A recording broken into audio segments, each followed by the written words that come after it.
Hey guys, it's Rod from Civil Advantage Firearms Training here. We're going to be looking at 7 overlooked items for firearm owners. So these are things that I've learned through experience and through questions from the class and whatnot, and I just thought I'd bring them to your attention. Now, as I go through these, if you have more that you think are really important, please put them in the comments, because you're helping out your fellow firearm owner. So number 1. Change your address when you move. So, as a PAL holder in Canada, you are obligated to inform the Chief Firearms Officer, also known as the Canadian Firearms Centre, 30 days before you move. That's in legislation. If you have no non-restricted, or if you have all non-restricted firearms, no restricted firearms, just inform them 30 days before you move, and that's great. If you don't have 30 days notice for whatever reason, get evicted or whatever, just had an opportunity to move someplace else and whatnot, just call the Firearm Center and let them know as soon as you know.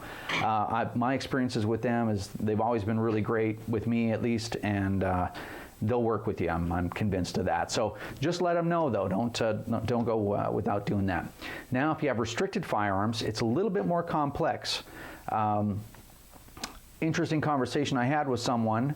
How this can turn into an issue for you is, let's say you move, you don't inform them, then you call up, whatever, a month later, and you're like, oh yeah, by the way, I'd like to change my address on my PAL. They know right away if you have restricted firearms. Then they'll say, oh, when did you move? And you're like, I did arrive at my new place a week ago or a month ago, or I forgot to phone you guys.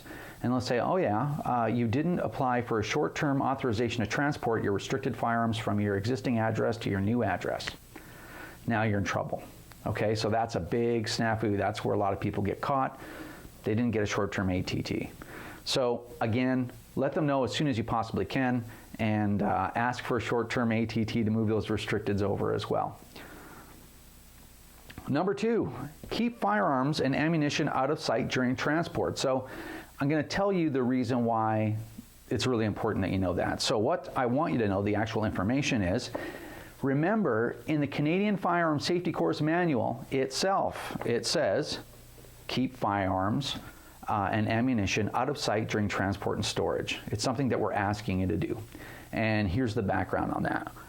So legally, it is completely legal for me to take a non-restricted firearm, let's say a Robinson Arms XCR, and I can put it here in my hand with the barrel pointing out of my sunroof and loaded magazines. I can have a ballistic vest on, actually, with loaded magazines in the vest, driving down the road. Legally, that is legal.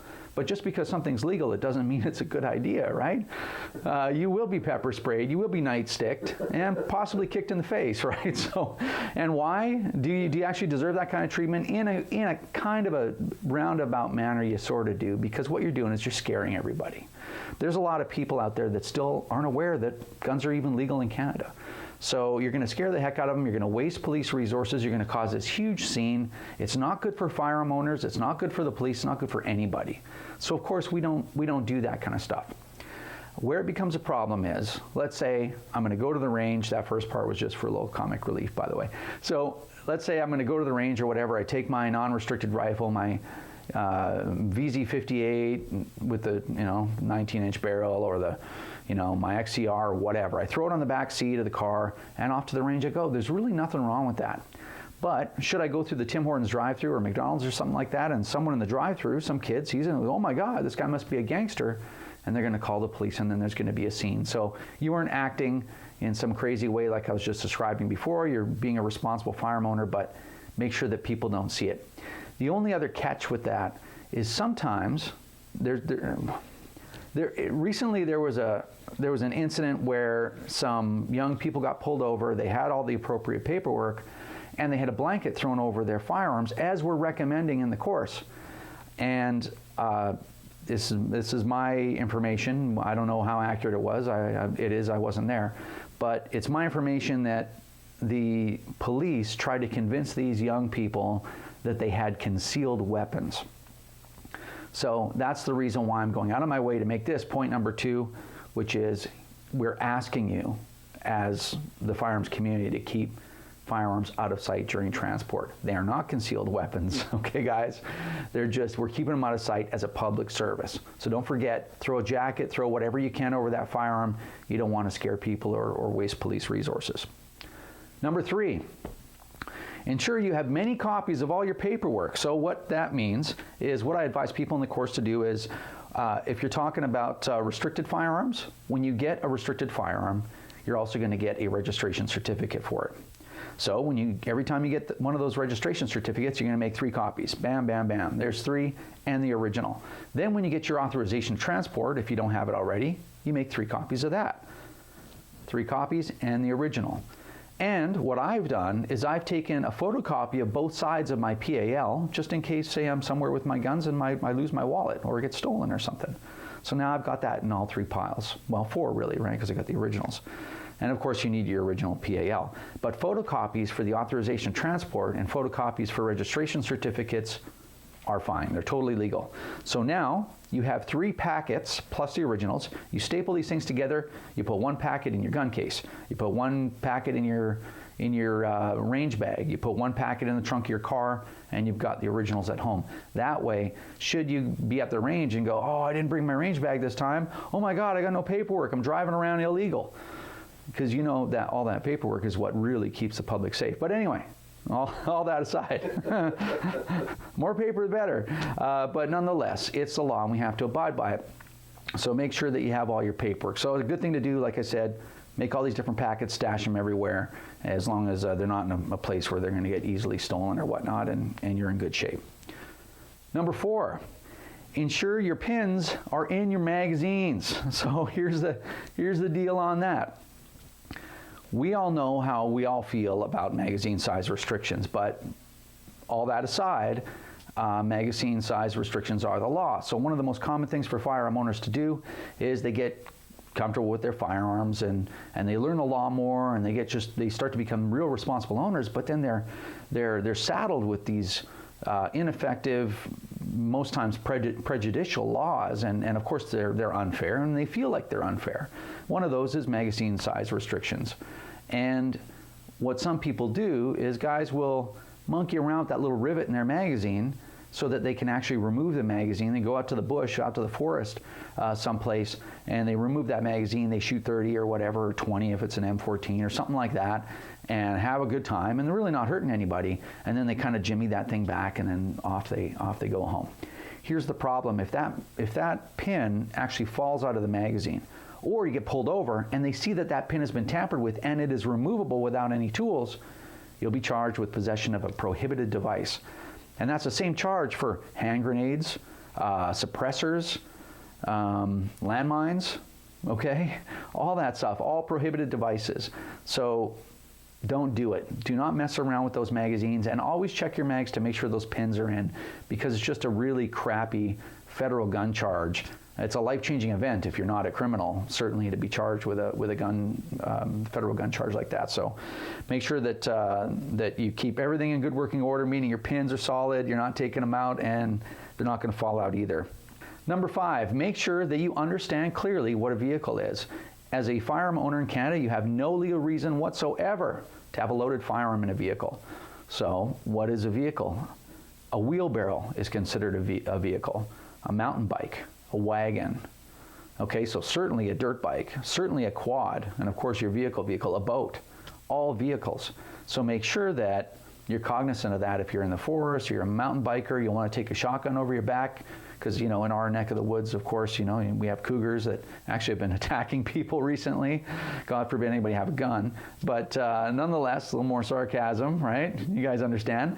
But we have had cougar attacks lately, so it's totally legal for you to carry a shotgun on your back. It just cannot be loaded because a mountain bike is a vehicle. So make sure you understand what a vehicle is should you ever get into an issue where someone says, well, I'm charging you with loaded firearm in a vehicle. You're like, it was a wheelbarrow. But it doesn't matter. They're going to charge you anyway, so just be aware. Now, something that I'm aware of also is that a loaded firearm leaning up against the outside of a vehicle is a firearm in a vehicle. And I think the reason, I heard someone tell me what the rationale there was, it was that if you're sitting there in the bush with a loaded firearm in a vehicle and the police roll up, or conservation or whoever, sometimes guys will just stick their, and I'm saying sometimes, they'll put the gun outside the window and lean it up against the vehicle. Oh, it wasn't in the vehicle. Yeah, if it's leaning up against the vehicle, it is and it's loaded firearm in the vehicle. So be careful about that one. Number 6, don't sneak your pistol or other restricted firearms into the bush, into the forest, up in the mountains, or whatever remote area that you have where you live. If I can be trusted with an AR-15 on the shooting range, there's no real reason I can't be trusted with an AR-15 in the forest. They are equivalent. Now, we all know that, and there's no dispute there. But here's the thing, it is the law. A lot of guys get tired of that stuff, either the range closed or they want to shoot empty liquor containers because they got a bunch of beer cans. If they want to do that stuff, then they want to go out into the bush and do that, because you can't shoot empty liquor containers at the range, at least not at our range. So, guys will be, they'll get frustrated with that and say, no, I'm sneaking my pistol out to the bush. Certainly, it's not a danger to the public sneaking your pistol out to the bush, but it is illegal. And if you get caught, it's very likely that they're not going to be like, okay, man, you snuck your pistol out here. I understand why you did it. I'm seizing your pistol for a week, and you come to the detachment a week from now, you can get it back. But next time, you're going to get charged. There's a chance that might happen, or there's probably a higher likelihood that they're just going to flat out charge you. And that means a firearm prohibition. Sometimes these prohibitions go from a year, or 5 years, or 10 years, where they will seize all your firearms. They'll charge you criminally. You can't travel, and you'll have a prohibition. Not too good. So don't sneak your pistol out to the bush. I know it sucks, but this leads me to number 7. So number 7, and this is the number one most important thing, make sure that you are in 100% compliance with the law. I agree, a lot of our firearm laws are a little messed up. They're a lot messed up, but it doesn't matter. The law is the law. So just because a law or regulation is ineffective, or it's prejudicial, or it's whatever, it doesn't mean it doesn't apply to you. So make sure that you're always in 100% compliance with the law. If you don't like the law, then let's stand up and let's change it. And we've already proven that we can change these laws. So get politically active and let your opinion be heard. The best way to do that is to write letters to your MP. And I want to give you guys an example just before I wrap this up. I wrote my first letter to an MP today, ever, because of all the talking that I do and all the things, the action that I take personally at the range, and bringing new shooters in and making videos and talking on interviews and doing everything that I can to kind of push the whole effort forward. I never really wrote a letter to the MP. And I thought about it. And I thought, well, if your MP hears this and that in the media, so you don't want to believe everything you see in the media, that's for sure, and your MP never hears anything from his constituents, his or her constituents, and they're like, well, it doesn't seem to be a problem in my district, or it's just like 1 or 2 guys or 5 guys, then he's going to say, well, obviously it's not an issue, and I'll get reelected anyway. So what we need to do is, every firearm owner, get off your butts, type up a letter, and get it into your MP. Drop it off by hand. Don't just email them. I have emailed my MP before, but I actually typed up a letter, printed it out, put it in an envelope, the whole thing, and dropped it off today. So let's all get active. Start telling these folks what you think, and start reasoning with them, which should be easy against a lot of these regulations, because a lot of them are absolutely absurd. But remember, that is not an excuse not to abide by the law. Let's just get that law changed. Okay, again, if you guys have ideas of commonly overlooked items for firearm owners, put them in the comments. Help out your fellow gun owner. You can find us on the web at www.civiladvantage.com. Thanks, and we'll see you next time.